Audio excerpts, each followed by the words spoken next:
November 30 வரை கலைஞர் தொலைக்காட்சியில் ஒளிபரப்பாகும் கௌரி பவித்ரா உள்ளம் கொள்ளை போகுதடா இனி எல்லாம் வசந்தமே. இதில் இடையே கேட்கப்படும் கேள்விகளுக்கு சரியான பதில் அனுப்பி வாரம் ஒரு ஸ்கூட்டரும் மற்றும் தினமும் 25 பேருக்கு மிக்ஸி, குக்கர் மற்றும் பட்டு புடவைகள் பரிசாக வழங்கப்படும்.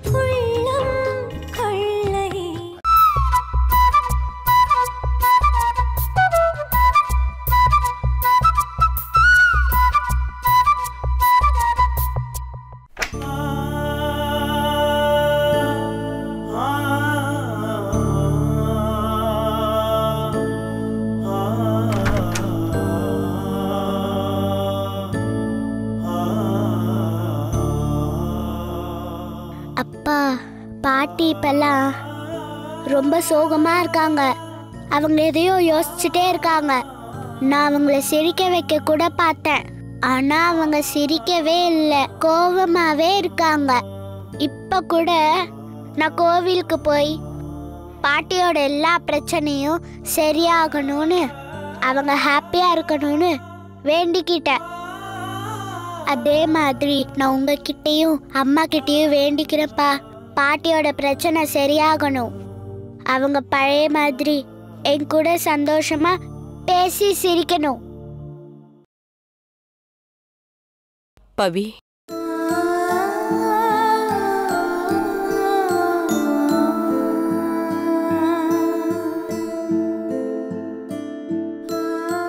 பாட்டி உன்னை திட்டேன்னு வருத்தமா? பரவாயில்ல பாட்டி. உனக்கு தான் தெரியுமே, என் மனசுல இந்த கம்பெனி பிரச்சனை தான் ஓடிக்கிட்டே இருக்கு. அதனால பாட்டி திட்டினதெல்லாம் நீ பெருசா எடுத்துக்காத. சரி பாட்டி, நீங்க கவலைப்படாதீங்க. இதெல்லாம் சரியாகணும்னு நான் சாமி கிட்ட வேண்டியிருக்கேன். அப்பா அம்மா கிட்டயும் நான் வேண்டியிருக்கேன்.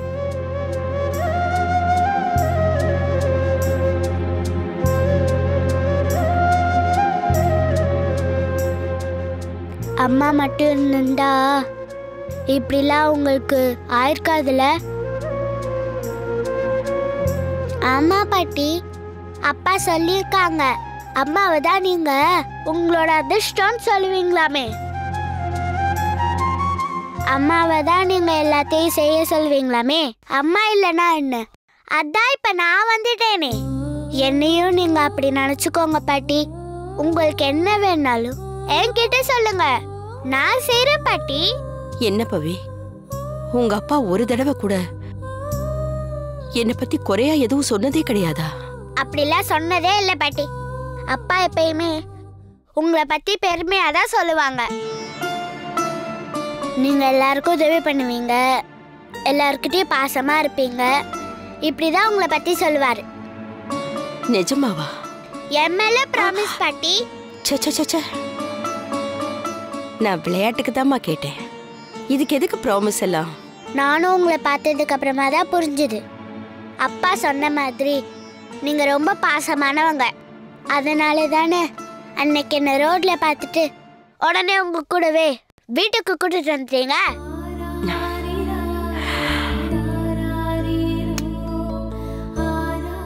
நீங்க ரொம்ப நல்லவங்க பாட்டி. உங்களுக்கு எந்த பிரச்சனையும் வராது. நான் உங்க கூடவே இருந்து உங்களை பாத்துக்கிறேன்.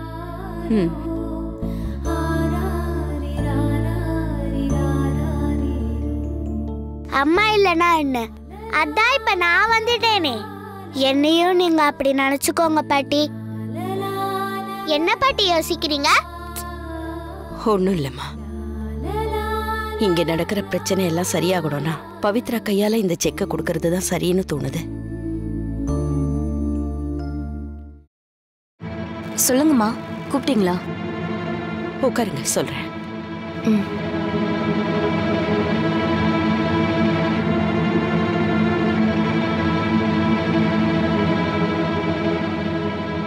அந்த ஃபைனான்சியர் கிட்ட 7 கோடி கடன் இருக்குன்னு சொன்னல கிருஷ்ணா? ஆமாம்மா. இன்னும் எவ்வளவு நாள் டைம் இருக்கு? நாளைக்குள்ள கட்டிடணும்மா, இல்லைனா இன்ட்ரெஸ்ட் ஏறிடும். சரி, ஓகே, இன்னைக்கே கட்டிடலாம். என்ன அப்படி பாக்குறீங்க? இப்ப இந்த பணத்தை கொடுத்துட்டா இதோட இந்த பிரச்சனை முடிஞ்சுதா, இல்ல வேற ஏதாவது கடன் இருக்கா? அப்படிலாம் எதுவும் இல்லைம்மா, இது ஒண்ணுதாம்மா கடைசி. சரி, அப்படின்னா யார்கிட்ட கடன் வாங்கினியோ அவரே வர சொல்லு, பணத்தை கொடுத்துடலாம். அவர் எதுக்குமா வரணும்? நீங்கள் கொடுங்க, நானே கொடுத்துட்றேம்மா. ஏன் கிருஷ்ணா, 7 கோடி ரூபாய் நமக்காக கடன் கொடுத்திருக்காரு. அவரை நான் நேர்ல பார்த்து பேச வேண்டாமா? நீ அவரை வர சொல்லு, அவர் கையிலேயே நாம கொடுத்துருவோம். சரிம்மா. அப்புறம் இன்னொரு விஷயம். சொல்லுங்கம்மா. பவித்ரா கையால தான் அந்த செக்கை கொடுக்க போறேன். உங்களுக்கு அதுல எந்த ஆட்சேபனையும் இல்லையே?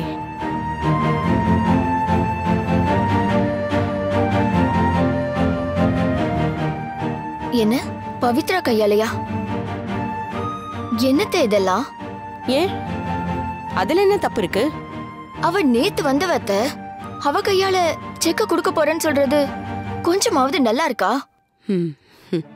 ஆமாமா, எதுக்காக அவளெல்லாம் இதுல கொண்டு வந்துக்கிட்டு இப்படிதான் பவானிக்கும் நீங்க இடம் கொடுத்தீங்க. இப்ப இது தேவையில்லாத விஷயமா? எது தேவை எது தேவையில்லைன்னு நான் முடிவு பண்ணிக்கிறேன். நீங்க எனக்கு சொல்லி கொடுக்க வேண்டாம். கிருஷ்ணா வெளியில கடன் வாங்கி பிரச்சனையில சிக்கி இருக்கிறதா சொல்றான். நான் அதை சரி பண்ணணும்னு நினைக்கிறேன். இப்போ பிரச்சனையை சரி பண்றது முக்கியமா இல்ல பவித்ரா கையால செக்க கொடுக்க போறேங்கிறது முக்கியமா? கடனை அடிச்சுதான் ஆகணும். ஆனா அது அவ கையால தான் அடைக்கணும்னு எந்த கட்டாயமும் இல்ல. கிருஷ்ணா, மா, நீ என்னப்பா சொல்ற? அது வந்து நீ கேட்டதுக்காக நான் பணத்தை கொடுக்க தயார்னு சொன்னேன். அதையும் தாண்டி உன் சம்சாரம் இப்படி பேசிக்கிட்டு இருக்கா. என்ன செய்யலாம் நீயே சொல்லு. சரிம்மா, நீங்கள் சொன்ன மாதிரியே பவித்ரா கையால் செக்கை கொடுத்துருங்க. நான் இன்றைக்கே அந்த ஃபைனான்சியரோட வந்து உங்களை பார்க்குறேம்மா.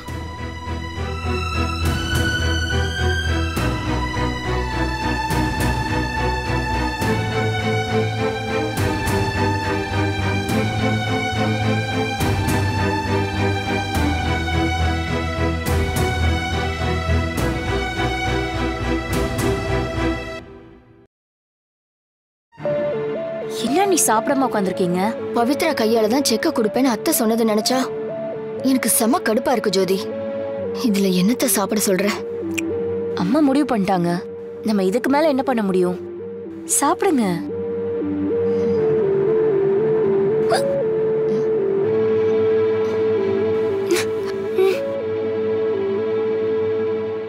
இந்தாங்க சித்தி.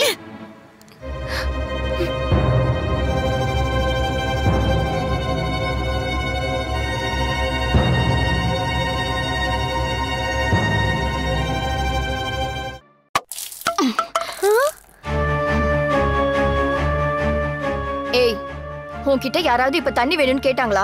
சித்திக்கு விக்கல் வந்துடுச்சு, அதான் தண்ணி கொண்டு வந்தேன்.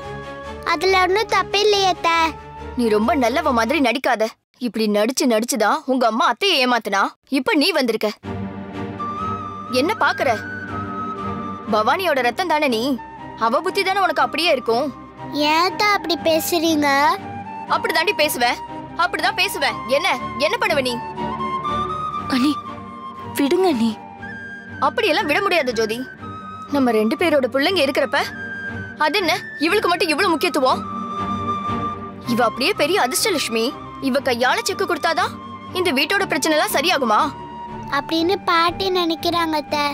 நினைச்சா அது நடந்துருமா?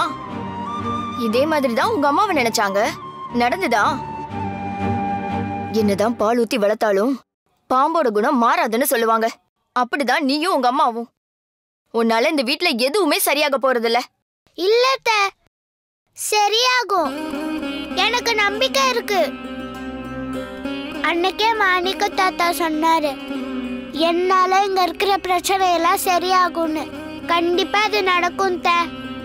என்ன திமிரு உனக்கு? என்கிட்டயே சவால் விடுறியா? நான் சாதாரணமா தான் அத்தை சொன்னேன். நீங்க வேணா பாருங்க, பாட்டியோட எல்லா பிரச்சனையும் சரியாகி நம்ம எல்லாரும் சந்தோஷமா இந்த வீட்ல இருப்போம். அப்படி சரியாகலன்னா நானே இங்க இருந்து போயிடுறேன். போதுமா? சரி, பார்க்கலாம். அப்படி என்னதான் உன்னால நடக்குதுன்னு பாக்குறேன். சரி தே, நீங்க பாருங்க.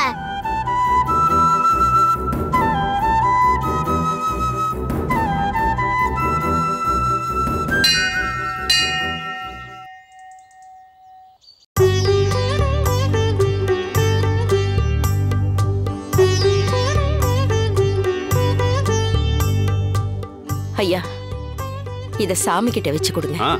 சரிங்கம்மா. பவி, முதல் தடவையா உன் கையால ஒரு விஷயத்தை கொடுக்க போறேன்.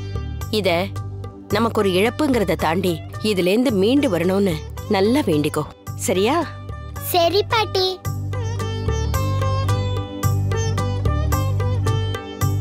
அண்ணி, நம்ம ரெடி பண்ண ஆளு வந்துருவாங்கல்ல? அங்க பாரு, அவன் ஆல்ரெடி வந்துட்டான். அதோ.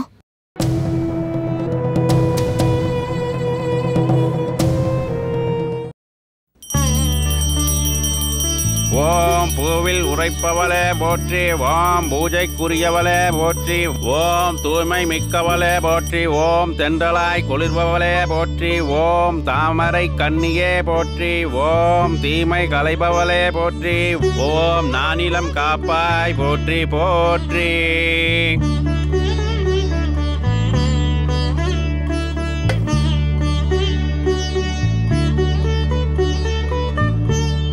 எடுத்துக்குங்கம்மா. பவி, உன் கையால செக்க எடு.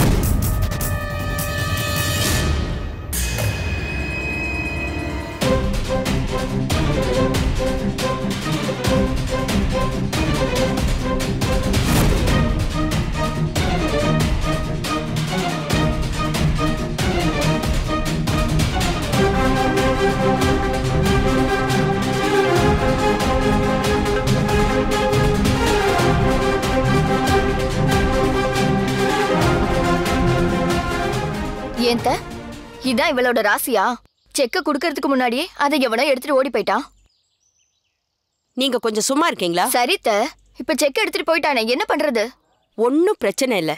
பேங்க்ல சொல்லி அந்த செக்கை இன்வாலிட் பண்ண சொல்லிடலாம்.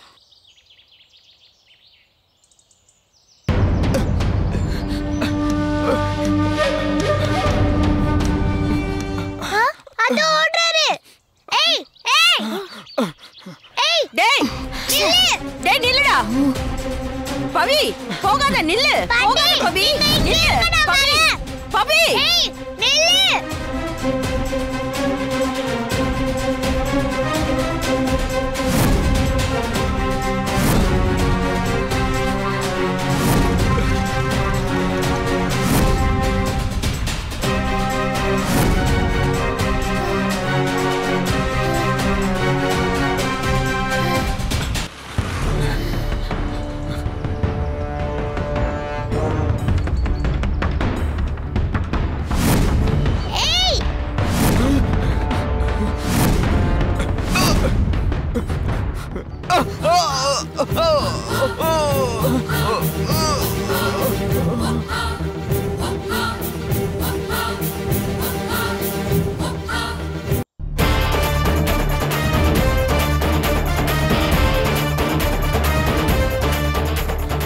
என் பாட்டியோட செக்கையே திருடுறியா?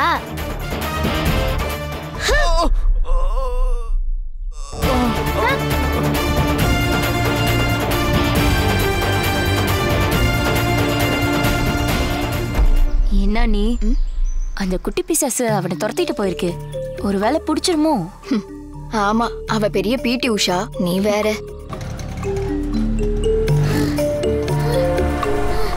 பாட்டி,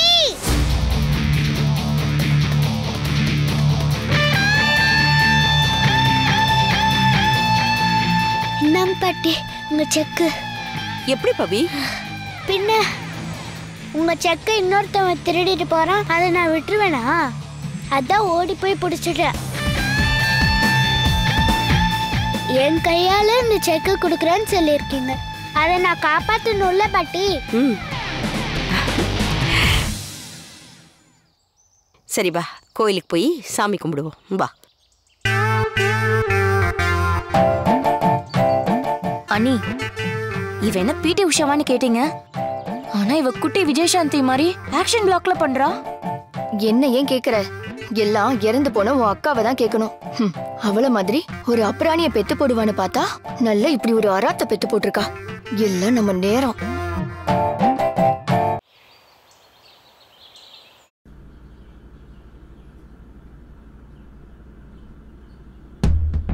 வாங்க சார்.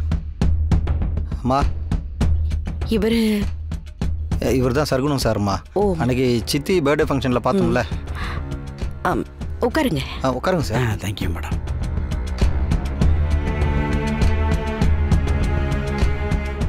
வணக்கம் மேடம்.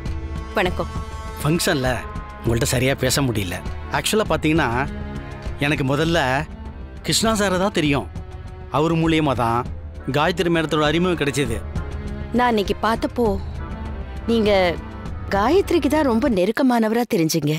அவங்களுக்கு ஃபைனான்ஸ் ரீதியாக நிறைய ஹெல்ப் பண்ணியிருக்கேன். அதனால அவங்களுக்கு என் மேலே ஒரு தனி மரியாதை உண்டு. சரி சொல்லுங்க, என்ன விஷயம்? மா, அந்த 7 கோடி கடனை வெளியே வாங்கியிருக்கேன்னு சொன்னேன்ல. ஆமாம். அதை சார்கிட்ட தாம்மா வாங்கியிருக்கேன். செக் அவர்கிட்ட கொடுத்துட்டோம்னா சாரோட கடன் மொத்தமாக முடிஞ்சிடும்.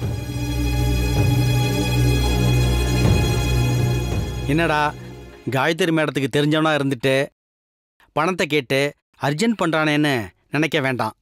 நம்ம பிஸ்னஸ் அப்படி நிறைய இடத்துக்கு ஃபைனான்ஸ் பண்ணுறோம். சொன்ன தேதியில் பணத்தை கொடுத்தாதான் நம்ம சொல்கிற வார்த்தைக்கு ஒரு மதிப்பு இருக்கும்னு நான் நம்புகிறேன். அதனால தான் கிருஷ்ணா சார்கிட்ட கடனை முடிச்சிடுங்கன்னு சொல்லி உடனே கேட்டேன்.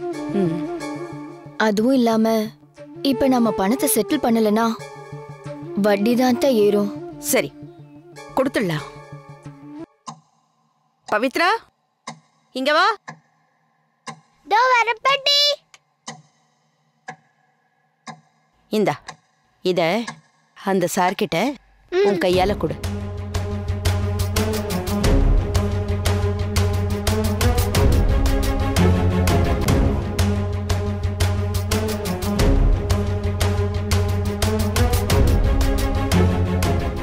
ஏய், ஒரு செக்க ஒழுங்கா கொடுக்க தெரியாதா?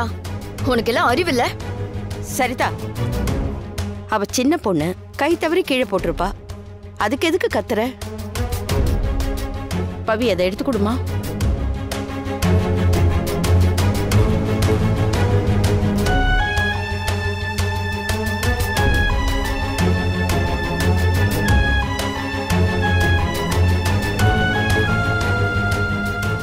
ரொம்ப சந்தோஷங்க.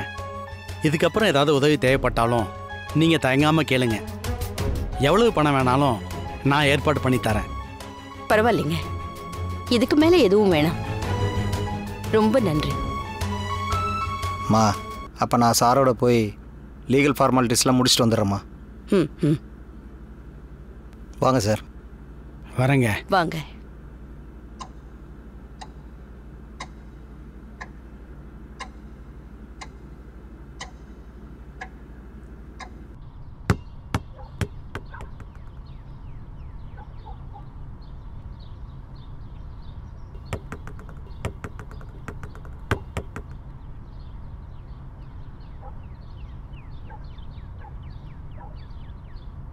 என்ன நீ பயங்கர சந்தோஷத்துல இருக்கீங்க போல?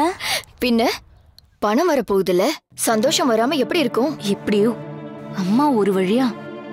ஏய், இரு. என்ன நீ? இருன்றல்ல.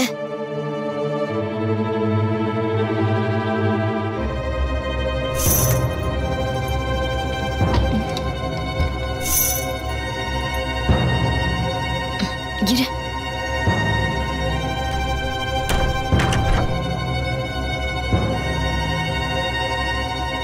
வா, உட்காரு. எதுக்கா நீ? எதுக்கு கதவெல்லாம் சாத்திட்டீங்க? எல்லாம் அந்த குட்டி பிசாசுக்காக தான். அன்னைக்கு இப்படிதான் நானும் உங்க அண்ணனும் பேசிட்டு இருந்ததை கேட்டுட்டு போய் அத்தை கிட்ட போட்டு கொடுத்துருச்சு. அது எந்த நேரத்துல எங்க இருக்குன்னே தெரியாது. அதான் ஒரு சேஃப்டிக்காக எல்லாத்தையும் சாத்திட்டேன். அப்பதான் நம்மளால நிம்மதியா பேச முடியும். சொந்த வீட்லயே பயந்து பயந்து பேச வேண்டியதா போயிடுச்சா நீ? விடு, எல்லாம் கொஞ்ச நாள் தானே. பணம் வந்துருச்சுன்னா அதுக்கப்புறம் நம்ம வாழ்க்கையே மாறப்போகுது. நான் கூட அத்தை எங்க பணத்தை கொடுக்காம இழுத்தடிக்க போறாங்களோன்னு நினைச்சேன். நல்ல வேலை, செக்க கொடுத்துட்டாங்க. ஒருவேளை சர்க்குணம் நமக்கு தந்ததை அத்தை கண்டுபிடிச்சிருவாங்களோன்னு பயந்துட்டேன். நல்ல வேலை கண்டுபிடிக்கல. அதுவே எனக்கு பெரிய நிம்மதி.